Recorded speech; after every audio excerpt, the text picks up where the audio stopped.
Hello दोस्तों, नमस्कार। आज का टॉपिक है कि अगर बीवी शौहर को प्रताड़ित करे, परेशान करे, मारपीट करे तो शौहर क्या करे। दोस्तों, यह टॉपिक ऐसा है कि जिसके बारे में कोई बोलना नहीं चाहता है, खास करके हमारे देश में, जहाँ पर कि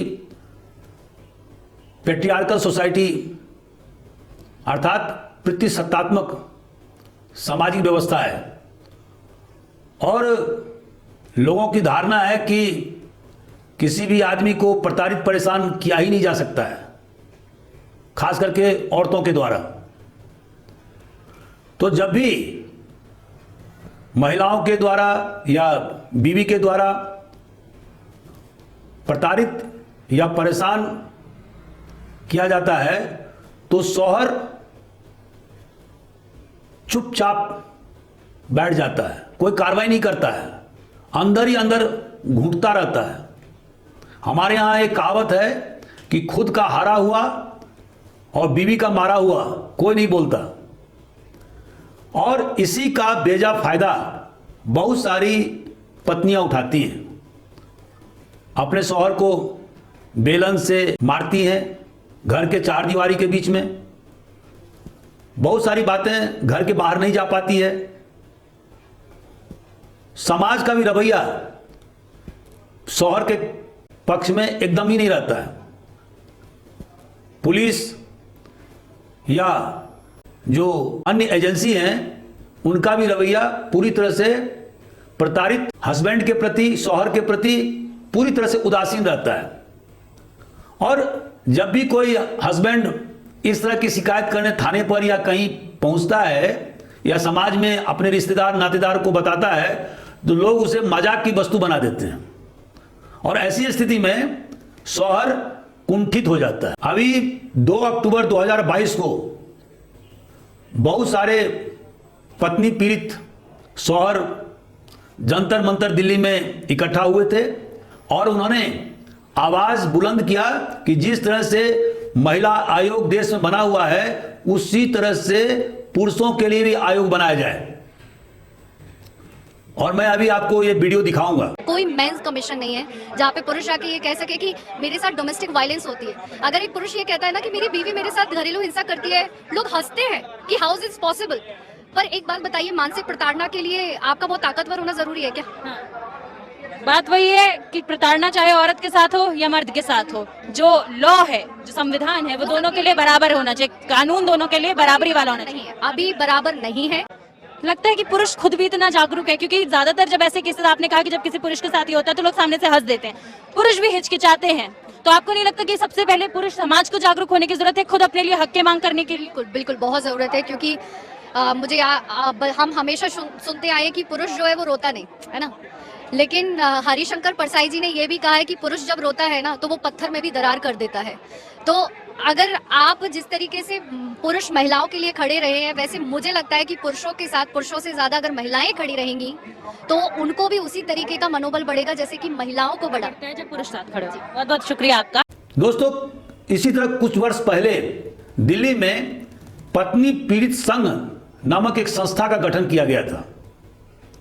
आज की स्थिति में वह किस प्रकार से काम कर रही है लोगों को नहीं मालूम, लेकिन यह स्पष्ट है कि उस संघ को ज्यादा से ज्यादा लोगों का समर्थन नहीं मिल रहा है। तो हमारे समाज के उदासीन रवैये के कारण से जो शौहर पत्नी पीड़ित हैं उनकी स्थिति बहुत ही नाजुक हो गई है। आपको मालूम ही है कि महिलाओं के पक्ष में तो 50 से ज्यादा कानून बने हुए हैं, लेकिन पुरुषों के पक्ष में कोई भी कानून नहीं है जिसके आधार पर वह थाने में या कोर्ट में अपना शिकायत पत्नी के खिलाफ में दर्ज करा सकते हैं। तो यह एक बहुत ही विचित्र स्थिति है। तो इसीलिए आज मैंने इस टॉपिक को लिया, क्योंकि इसके बारे में लोग चर्चा नहीं करते हैं। दोस्तों, अब यहां प्रश्न उठता है कि क्रूएल्टी, हिंदी में इसको निर्दयता या क्रूरता कहते हैं, या मेंटल हैरेसमेंट मतलब मानसिक प्रताड़ना, इसकी परिभाषा क्या है? तो कानून में इस प्रकार की कोई परिभाषा स्पष्ट रूप से नहीं दी गई है, लेकिन सुप्रीम कोर्ट और हाई कोर्ट के द्वारा विभिन्न जजमेंटों में जो आधार लिए गए हैं उसके आधार पर हम कह सकते हैं कि अगर कोई पत्नी अपने पति के साथ मारपीट करता है, बात बात में उसको झिड़कता है, उसके चेहरे या लुक पर ताना मारता है, मान लीजिए पत्नी गोरी है, पति थोड़ा ब्लैक कलर का है, काला है, तो उस पर भी वह मजाक करती है। अगर पत्नी जानबूझ करके पति के खिलाफ यह आरोप लगाती है कि उसके पति का किसी दूसरे महिला के साथ में अवैध संबंध है, या पत्नी जानबूझ करके पति को यौन सुख से वंचित रखती है, या पत्नी जानबूझ करके किसी दूसरे मर्द के साथ में सेक्सुअल रिलेशनशिप स्थापित कर लेती है, या पत्नी बिना किसी औचित्य के अपने मायके चली जाती है और बरसों मायके में रहती है, पति के बुलाने के बावजूद भी वह मायके से पति के घर नहीं आती है, तो ये सभी जो आधार हैं उसे क्रूएल्टी या मेंटल हैरासमेंट, जिसको हिंदी में कहेंगे क्रूरता या मानसिक त्रास या प्रताड़ना की कोटि में आएगा।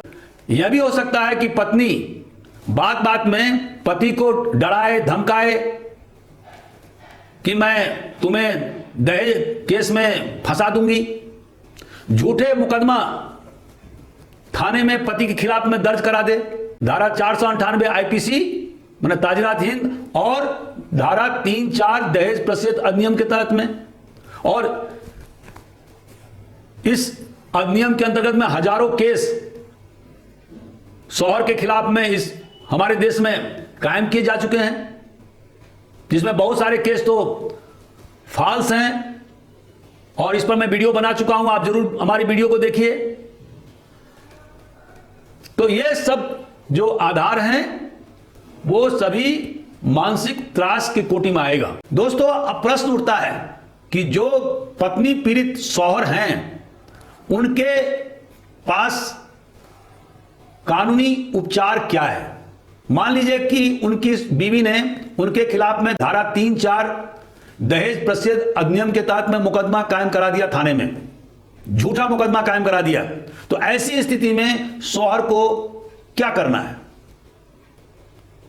पहला कि ऐसी नौबत आए और जो घर में जो इस तरह के वातावरण निर्मित हो गए हैं जहां माहौल दूषित हो गया है, तो सबसे पहले शौहर को नजदीक के थाने जाकर के रोजनामचा साना दर्ज कराना चाहिए, और उसमें इस बात का उल्लेख होना चाहिए कि किस तरह से उसकी बीवी उसे परेशान और प्रताड़ित कर रही है, उसका जीना दूभर हो गया है और वह रोजमर्रा का काम नहीं कर सकता है क्योंकि वह मानसिक त्रास झेल रहा है, उस पर शारीरिक चोट पहुंचाई जा रही है, उसके मां बाप के साथ में बहुत ही बुरा बर्ताव किया जा रहा है।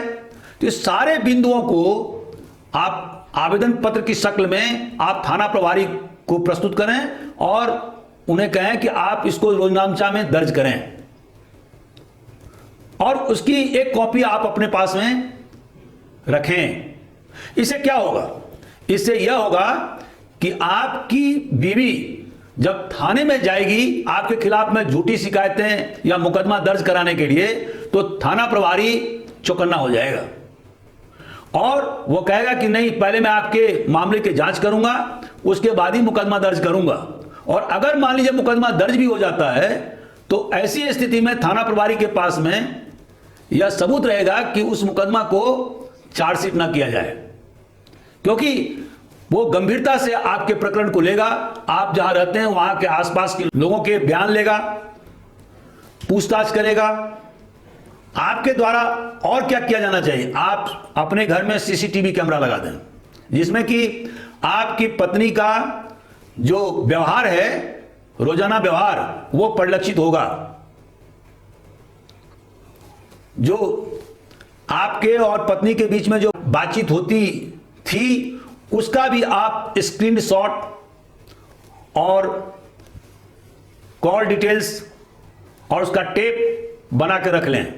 ये सभी डॉक्यूमेंट, इलेक्ट्रॉनिक एविडेंस आपको कोर्ट में काम आएंगे। पति पत्नी के बीच में अक्सर झगड़ा फसाद होता रहता है,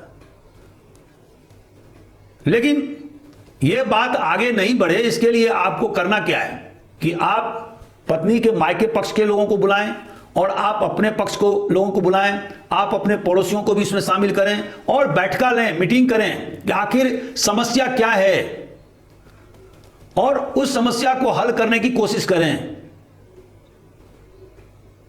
अगर समस्या हल नहीं होता है और मान लीजिए आपकी पत्नी आपके खिलाफ में झूठा प्रकरण थाने में दर्ज करा देती है, तो ऐसी स्थिति में अब आपको क्या करना है?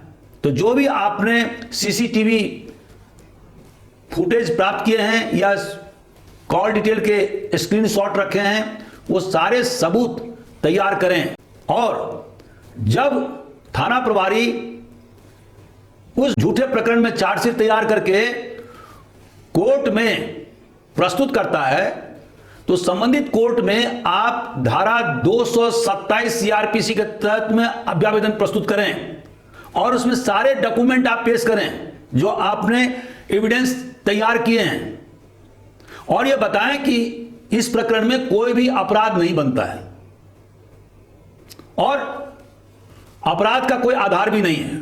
तो अगर जज ये समझेंगे कि इस केस में कोई मजबूत साक्ष्य नहीं है तो धारा 227 सीआरपीसी के तहत में उस केस को जज साहब के द्वारा खारिज कर दिया जाएगा। अगर आपके पत्नी के द्वारा झूठा मामला आपके खिलाफ दर्ज कराया गया है, अर्थात धारा 498 ताजरात हिंद और 3-4 दहेज प्रतिषेध अधिनियम के तहत में, तो आप काउंटर केस दर्ज करावें कोर्ट में। धारा 182 ताजरात हिंद जो झूठी जानकारी के लिए धारा बनी है, धारा 191 ताजरात हिंद जो झूठे साक्ष्य गढ़ने का धारा है और धारा 506 मतलब क्रिमिनल इंटिमिडेशन जिसको कि आपराधिक त्रास बोलते हैं हिंदी में। तो इन तीनों धारा के तहत में आप काउंटर केस अपनी पत्नी के खिलाफ में संबंधित कोर्ट में मुकदमा दर्ज करावें। इसके अलावा आप धारा 13 हिंदू मैरिज एक्ट के तहत में अपनी पत्नी के खिलाफ में डाइवोर्स माने तलाक के लिए आवेदन पत्र दे सकते हैं और जिसमें आप धारा 13 में वर्णित क्रूएल्टी मतलब क्रूरता का आधार बता सकते हैं, किस तरह से आपके पत्नी के द्वारा आपके साथ में मारपीट किया जाता है,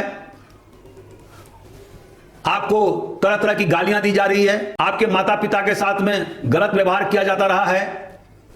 ये सारे सबूत आप तलाक प्रतिवेदन में प्रस्तुत करें और क्रूएल्टी के आधार पर भी आपको तलाक मिल सकता है। अगर आप हिंदू नहीं हैं तो स्पेशल मैरिज एक्ट के धारा 27 के तहत में आप क्रूएल्टी के आधार पर मतलब क्रूरता के आधार पर अपने पत्नी से तलाक ले सकते हैं। दोस्तों, हमारे देश में प्रतिशतात्मक समाज है और यहां पर पुरुषों का अभी भी वर्चस्व है।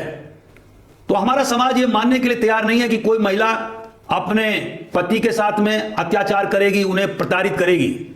लेकिन यह 16 आने सच नहीं है। हमारे देश में अनेक शहरों में, गांवों में बीवियों के द्वारा अपने शौहर को तंग और परेशान किया जाता रहा है। अभी परसों की घटना है इंदौर में, जहां पर कि एक व्यक्ति ने 8वें माले से कूद करके आत्महत्या कर लिया और कारण यह बताया जा रहा है कि वह अपनी पत्नी से तंग आ चुका था। तो प्रतिशतात्मक समाज होने के कारण से पुरुषों के विक्टिमाइजेशन की तरफ किसी का ध्यान नहीं जाता है। या कोई सोच नहीं पाता है कि पुरुष भी महिला से प्रताड़ित हो सकता है। यह एक गलत रवैया है हमारे समाज का। तो जो भी कानून बने हैं वो महिलाओं के प्रति उसका ज्यादा झुकाव है। अब चूंकि देश की तेजी से तरक्की हो रही है तो अब जेंडर न्यूट्रल कानून की जरूरत है। और दोस्तों, धारा 14 में समानता का अधिकार है, धारा 15 में हमारे संविधान में सेक्स के आधार पर किसी प्रकार का कोई भेदभाव करने से मना ही किया गया है। तो ऐसी स्थिति में अगर सारे कानून महिलाओं के पक्ष में ही होंगे और पुरुषों के पक्ष में कोई भी कानून नहीं होगा तो उससे पुरुषों की प्रताड़ना की रफ्तार बढ़ती जाएगी। और अभी जो इंदौर में जो परसों घटना हुई है वो साफ जाहिर करता है कि किस प्रकार से पति अपने पत्नियों से तंग आकर के आत्महत्या कर रहे हैं। तो दोस्तों, आज का हमारा वीडियो कैसा रहा है इस पर आप अपना टिप अंकित करिए। अगर कोई आप नया वीडियो चाहते हैं तो मुझे मैसेज बॉक्स में लिख करके जानकारी दें और मैं उस विषय पर वीडियो जरूर बनाऊंगा। Thank you.